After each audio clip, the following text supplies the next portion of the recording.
Have you ever said something like, I don't know what he wants? Take whatever you like. Whoever did this is in trouble. And you thought, wait, what kind of clause is that? Is it a question? Is it a relative clause? Is it magic? Well, today, in ESC Grammar and Structure, we are going to unlock the mystery of nominal relative clauses. And I promise you, by the end of this lesson, you'll not only understand them, you'll use them confidently and correctly. Hey everyone, welcome to ESC Grammar and Structure, your channel, where you learn and improve your English grammar and structure. Let's begin. First, let's break the term into two parts, nominal relative clause versus a relative clause. A relative clause usually gives extra information about a noun. For example, the man who is talking is my teacher. Who is talking describes the man. That is a typical relative clause, but today we are not talking about that type. We are talking about nominal relative clauses, also called free relative clauses. Here is the key idea. A nominal relative clause does not describe a noun. It is the noun, yes. The whole clause functions as a noun. And what can a noun do? A noun can be a subject, an object, a complement. So a nominal relative clause can also be a subject, an object, or a complement. Let's look at examples. Example 1. Whoever calls first wins the prize. Let's analyze this carefully. Whoever calls first is the subject of the sentence. Is there a noun before whoever? So this clause is not describing anything. It is the noun. It means the person who calls first. Let's compare. The person who calls first wins the prize. In this sentence, who calls first is a relative clause because it describes the noun person. But whoever calls first wins the prize. That entire clause is acting as a noun. That is a nominal relative clause. Now example 2. I don't know what she said.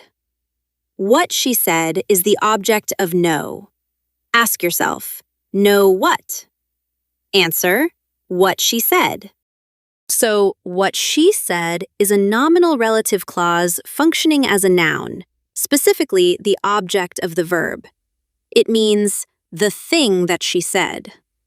Again, there is no noun before what. That is why it is called a free relative clause. It is free. It does not attach to a noun. Now let's look at common words that introduce nominal relative clauses.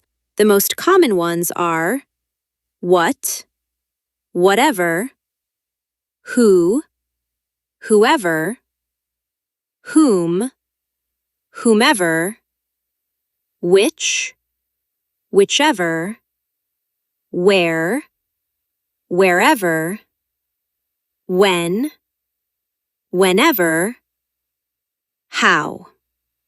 Let's understand them one by one. What means the thing that. Example, take what you need. This means take the thing that you need. Who means the person who. Example, who broke the window must admit it. This sounds formal, but grammatically correct. It means the person who broke the window must admit it. Whoever means any person who. Example, whoever finishes first can leave. It does not matter who the person is. Now let's talk about something very important. Nominal relative clauses look like questions, but they are not questions. Compare. Question. What did she say? Nominal relative clause. I know what she said. Do you see the difference? In the question, The verb comes before the subject. Did she say? But in the nominal relative clause, the word order is normal. She said. This is very important. Many students make this mistake. Incorrect. I know what did she say. Correct. I know what she said. No inversion inside nominal relative clauses. Remember that.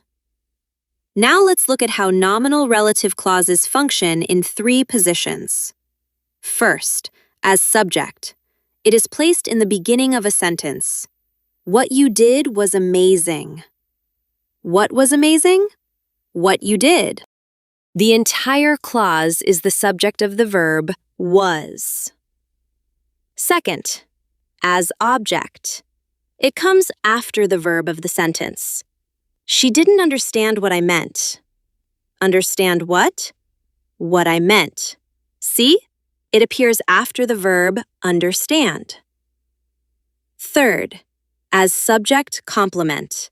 It appears after be, such as is, am, are, was, were, etc. This is what I need. What is this? What I need. Here, the clause comes after is and renames this.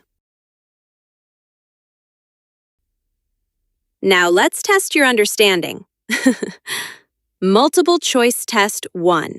Choose the correct sentence. A. I don't know. What did he buy? B. I don't know what he bought. C. I don't know that what he bought. The correct answer is B. Why? Because inside a nominal relative clause, we use normal word order. WH questions plus subject plus verb. He bought, not did he buy. Option A is wrong because it uses question word order. Option C is wrong because we do not use that before what in this structure. Very good. Multiple choice test 2. Choose the sentence where the underlined part is a nominal relative clause functioned as the subject of the sentence. A.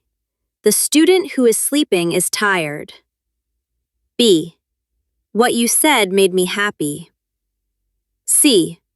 The car that he bought is expensive. The correct answer is B. Why? Because what you said begins the sentence and acts as the subject of the sentence. Excellent. Multiple choice test 3. Choose the correct meaning of this sentence. Whoever calls me after 10 p.m. will regret it. A. A specific person will regret it. B. Any person who calls after 10 p.m. will regret it. C. The person I called will regret it. The correct answer is B. Whoever means any person who. It does not refer to one specific person. It includes everyone. Very powerful word. Now let's review the key points before we finish. A nominal relative clause. 1. Functions as a noun. 2. Does not modify a noun. 3. Can be a subject, object, or complement. 4. Uses normal statement word order. 5. Often begins with words like what, who, whoever, whatever, where, when, how, etc. If you master this structure, your English will sound more natural, more advanced, and more confident. Instead of saying, I like the thing that you made, you will say, I like what you made. Instead of, the person who comes first wins, you can say, whoever comes first wins. Smooth, elegant, native-like. Now, I have a question for you. Can you write one sentence using a nominal relative clause in the comments? Maybe start with what or whoever Let's practice together. If this lesson helped you finally understand nominal relative clauses without confusion, give this video a like, share it with your friends, and subscribe to ESC Grammar and Structure for more clear, simple, and powerful grammar lessons. Remember, grammar is not scary. Grammar is structure, and structure gives you power. See you in the next lesson at ESC Grammar and Structure.